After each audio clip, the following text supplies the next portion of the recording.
नमस्कार साथियों, daily current affair show में आप सभी का बहुत-बहुत स्वागत है। साथियों, आज 19 फरवरी 2026 की तारीख है। आज का करंट अफेयर उसका स्टैटिक जीके इस वीडियो में पढ़ा जाएगा।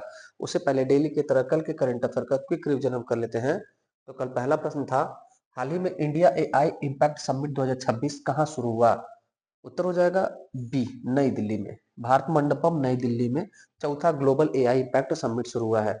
वाटर जेट प्रोडक्शन और टेस्टिंग फैसिलिटी के साथ भारत दुनिया का तीसरा देश बना। यह कहाँ शुरू हुआ है?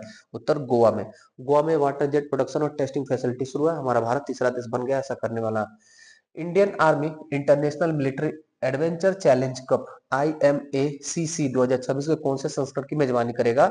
उत्तर पहला। पहली बार इंडियन आर्मी हमारी सेना है जो इंडियन आर्मी उसने international military adventure challenge cup IMACC की मेजबानी किया और पहली बार यह खेल हो रहा है साथियों, पहली बार। अगला प्रश्न, हाल ही में देश के पहले central bank digital currency CBDC based PDS system को लॉन्च किया गया। तो उत्तर हो जाएगा गुजरात में। अगला प्रश्न, हाल ही में हैरात पोस्त त्योहार कहाँ मनाया गया? तो हैरात पोस्त त्योहार साथियों महाशिवरात्रि जम्मू कश्मीर में मनाया जाता है। अगला प्रश्न, हाल ही में डेविड जी फार्मर का निधन हो गया। उन्हें किस लिए लोकप्रिय रूप से जाना जाता है? तो उत्तर हो जाएगा इंटरनेट के साथियों इंटरनेट के पितामह ग्रैंडफादर ऑफ इंटरनेट कहा जाता है।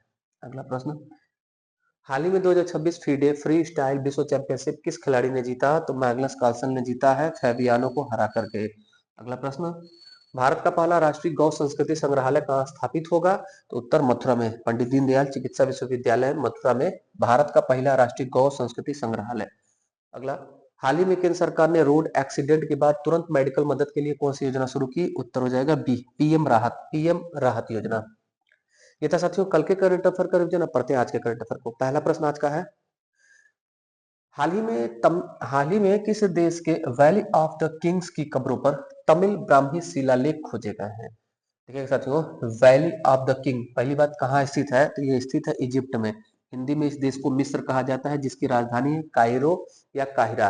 राजा की घाटी, वैली ऑफ किंग्स। यहाँ की कब्रों पर अभी हाल ही में तमिल ब्राह्मी शिलालेख खोजे गए हैं। तो मिस्र इसका हमारा उत्तर हो जाएगा साथियों। इसे इस बात का प्रमाण मिलता है कि जो हमारे दक्षिण भारत के तमिल के लोग थे वो व्यापार करने प्राचीन काल में मिस्र भी जाया करते थे और मिस्र के आबादी के भीतर मिस्र देश के अंदर आंतरिक व्यापार भी वो करते थे। इस बात से यह प्रमाण लगाया जाता है साथियों।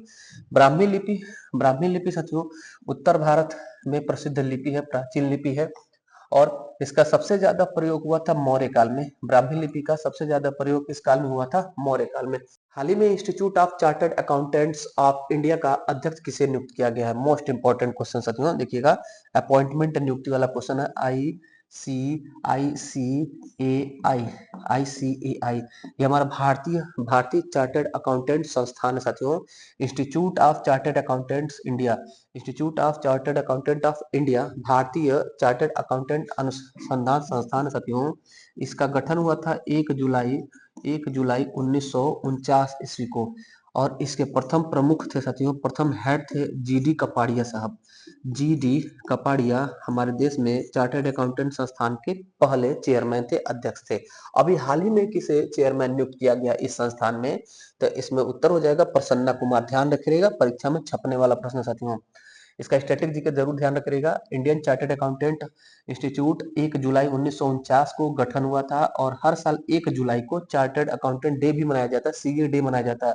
पहले इस संस्थान के अध्यक्ष थे जीपी कपाड़िया साहब। अभी हाल ही में प्रसन्ना कुमार को इसका अध्यक्ष नियुक्त किया गया है।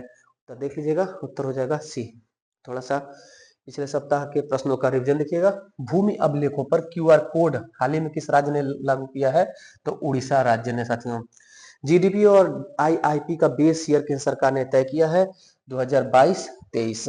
पूर्वोत्तर की पहली इमरजेंसी लैंडिंग सुविधा कहाँ पे शुरू हुई? तो असम राज्य में शुरू हुई साथियों, असम राज्य में। अगला प्रश्न है, हाल ही में कॉम्प्रिहेंसिव अर्बन पॉलिसी का ड्राफ्ट और अप्रूवल देने वाला भारत का पहला राज्य कौन सा बन गया है? उत्तर होगा डी, केरल। केरल राज्य साथियों अपने राज्य में एक ऐसा विशेष शहरों का निर्माण करेगा जो भविष्य की आवश्यकताओं पर आधारित हो। वहां पर प्रशासनिक कार्यालय, पुलिस स्टेशन, चिकित्सा के सेंटर हो गए या एजुकेशनल सेंटर है, कहाँ कहाँ होने चाहिए, उचित नक्शे के आधार पर तैयार कराएगा, यानी भविष्य का शहर बनाएगा। कॉम्प्रिहेंसिव अर्बन पॉलिसी लागू किया इस चीज के लिए, और इसका ड्राफ्ट और अप्रूवल भी मिल गया। ऐसा करने वाला भारत का पहला राज्य है साथियों केरल। केरल से संबंधित थोड़ा सा रिवीजन क्वेश्चन को देखिएगा। पहली दृष्टिबाधित महिला जज बनी है थान्या नाथन, केरल की है साथियों। वरिष्ठ नागरिक आयोग गठन करने वाला, सीनियर सिटीजन कमीशन गठन करने वाला पहला भारतीय राज्य है केरल ही। और केरल के शतरंज खिलाड़ी हैं, केरल के युवा ग्रैंड मास्टर है निहाल सरीन, इन्होंने ताशकंद में जाकर के ताशकंद ओपन का खिताब जीता है साथियों। हाल ही में BBC Indian sports women of the year 2025 से सम्मानित किया गया। उत्तर हो जाएगा साथियों, उत्तर हमारा हो जाएगा स्मृति मंधाना। स्मृति मंधाना को अभी हाल ही में स्मृति मंधाना को हाल ही में BBC Indian sports women of the year 2025 से सम्मानित किया गया। मोस्ट इंपॉर्टेंट याद रखिएगा इनके बारे में एक बात और, हमने अभी हाल ही में पढ़ा था ऑस्ट्रेलिया के खिलाफ सबसे कम गेंदों में शतक लगाने वाली पहली भारतीय हो गई। सबसे पहले विराट कोहली ने 12 गेंदों पे शतक लगाया था, इनका भी रिकॉर्ड इन्होंने तोड़ दिया। 50 गेंदों पे 100 रन बनाने वाली ऑस्ट्रेलिया के खिलाफ पहली भारतीय हो गई, पुरुष या महिला दोनों में साथियों। अगला प्रश्न है, हाल ही में किसे बेलिंडा क्लार्क अवार्ड से सम्मानित किया गया? उत्तर हो जाएगा एनाबेल सदरलैंड। नाम याद रखिए साथियों, ऑस्ट्रेलिया क्रिकेट का सबसे बड़ा महिला पुरस्कार है बेलिंडा क्लार्क अवार्ड।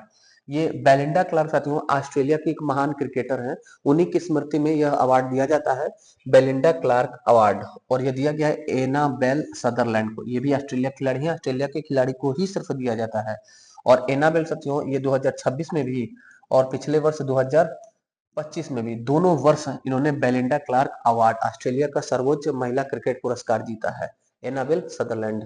अगला और अंतिम प्रश्न साथियों, हाल ही में वैश्विक पर्यटन लचीलापन दिवस कब मनाया गया? उत्तर हो जाएगा 17 फरवरी को। 17 फरवरी को पर्यटन के क्षेत्र में वैश्विक पर्यटन लचीलापन दिवस मनाया जाता है साथियों। When was global tourism resilience day? When was global tourism resilience day observed? तो हर साल 17 फरवरी को मनाया जाता है। और अगर पूछा जाए पर्यटन दिवस कब मनाया जाता है, राष्ट्रीय पर्यटन दिवस कब मनाया जाता है, तो उत्तर हो जाएगा 27 सितंबर को। 27 सितंबर को हर साल हमारे देश में पर्यटन दिवस मनाया जाता है। टूरिज्म को बढ़ावा देने के लिए राष्ट्रीय पर्यटन दिवस मनाया जाता है। और ये हम क्या पढ़ रहे हैं, 17 फरवरी को हम पढ़ रहे हैं ग्लोबल टूरिज्म रेजिलियंस डे साथियों।